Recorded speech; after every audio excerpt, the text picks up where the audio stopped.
በአዲስ አበባ ከተማ አዲስ ከተማ ክፍለ ከተማ በተለምዶ ገብስ ተራ በሚባለው አካባቢ በአዲስ የተገነቡ መኖሪያ ቤቶችን ለነዋሪዎቹ ሲያስተላልፉ ከንቲባ አዳነች አቤቤ ባስተላለፉት መልእክት አካባቢው በፊት ለኑሮ ምቹ ያልሆነ አካባቢ እንደነበር አስታውሰው አሁን ላይ ውብ የመኖሪያ መንደር ተደርጎ መገንባቱን ገልጸዋል። ገብስ ተራ ያኔ መጀመሪያ ስንመጣ የመጀመሪያው ህንጻ ሲጀመር ያ መልክ ዛሬ ወደ ህንጻ ተቀይሮ ደሳሳ ጎጆዎቹ በህንጻ ተተክተው ሰፈሩ ጽድት ብሎ ህፃናት አካባቢው ላይ የቦረቁ ጽድት ብሎ ሲመለከቱ በሁሉም መመዘኛ የሚያምር ሆኗልና የእናንተ ህይወትም አብሮ ተለውጦ እንደዚህ በማየታችን በጣም ደስተኞች ነን። እንኳን ደስ ያላችሁ። የአዲስ አበባ ከተማ መልሶ ማልማት ስራዎች ሰው ተኮር መሆናቸውን የጠቆሙት ከንቲባ አዳነች አቤቤ ገብስ ተራ ቀደም ብሎ እጅግ የተጎሳቆለና ለኑሮ ምቹ እንዳልነበር አስታውሰዋል። አሁን የተፈጠረው ውብ መንደር ከከተማዋ ባለሀብቶች ጋር በመተባበር የተሰሩ ስራዎች ውጤት መሆኑን ገልጸዋል። ከተማችንን ውብ አበባ እናደርጋታለን ስንል ውብ አበባነት ከሰው ነው የሚጀምረው።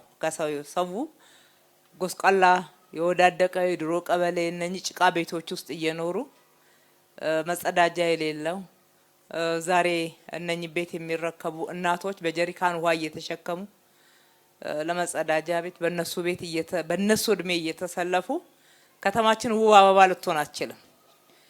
ይህን ደግሞ ለመቀየር እንችላለን። የምንቀይረው ብቻችን አይደለም። ከተማ አስተዳደሩን በጀት መድቦ አቅዶ በሚገባ ይሰራል።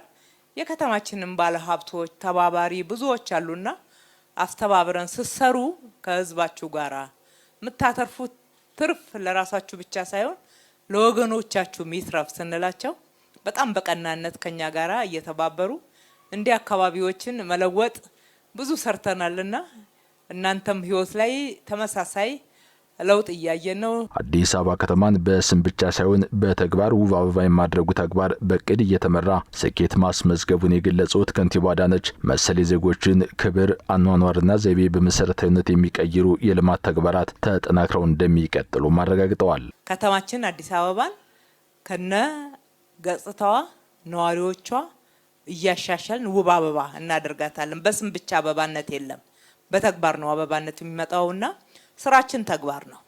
በተግባር እንደዚህ በሚቆጠር በሚታይ ስራ አካባቢን እየቀየርን የሰው ህይወት ላይም ጠብ የሚልና ህይወትን የሚያሻሽል ስራ እየሰራን እንቀጥላለን ማለት ነው። እንግዲህ አዲስ ከተማ ላይ ገብስ ተራ በዚህ ደረጃ እየተቀየረ ነው ያለው ወይም ፓስተር አካባቢ።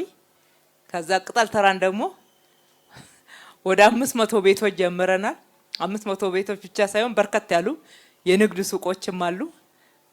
ሌሎች አካባቢ ላይም ክፍለ ከተማው ራሱም እያስተባበረ የጀመራቸው መኖሪያ ቤቶች፣ ስፖርት ሜዳዎች፣ ሌሎችም አሉ። ዛሬም የምንመርቃቸው አሉ። ከዚህ ቀጥለን እንዲህ እያልን ነው በደረጃ ነገር ግን ደግሞ ቀርፋፋ ባልሆነ ፈጣን በሆነ ሂደት የሚቀየረውና የሚገባንን ክብር የዜግነት ክብር የምንጎናጸፈው እንቀጥላለን። በዚህ ቁጥር 3 የበጎነት መንደር ብቻ ለነዋሪዎቹ የተላለፉት መኖሪያ ቤቶች ባለ 5 ወለል ህንጻ 44 አባወራዎችን የሚይዙና ሱቆች ያሉት መሆኑም ተገልጿል። በዚህ መንደር በአጠቃላይ 377 የመኖሪያ ቤቶች ያሏቸው 5 ህንጻዎች መገንባታቸውም ተመላክቷል።